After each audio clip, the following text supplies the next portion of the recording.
জাপানের বিপক্ষেই কি নিজের ক্যারিয়ারের শেষ ম্যাচ খেলবেন নেইমার জুনিয়র? হ্যাঁ দর্শক, কথাটা শুনতে খারাপ লাগলেও এটাই হতে চলেছে বাস্তবতায়।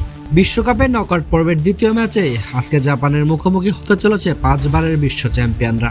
বাংলাদেশ সময় রাত 11টায় অনুষ্ঠিত হবে ম্যাচটি। বিশ্বকাপে গ্রুপ পর্বের ম্যাচে এখন পর্যন্ত নেইমার জুনিয়র খেলেছে মোটেই 15 মিনিট।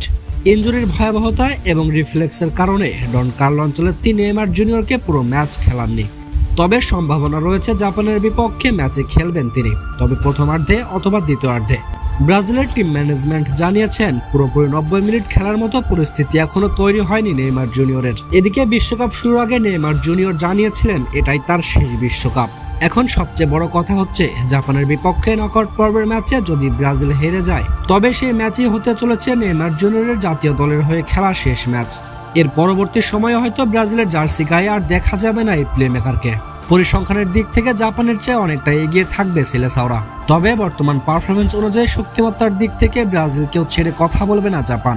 সর্বশেষ দেখায় জাপানের বিপক্ষে হেরেছিল ব্রাজিল, আর তাই তো হেক্সা মিশন জয়ে ফাইনালের আগে আর এক ফাইনাল খেলতে চলেছে ব্রাজিল। প্রিয় দর্শক, জাপানের বিপক্ষে ব্রাজিলের পারফরমেন্স কেমন হতে পারে?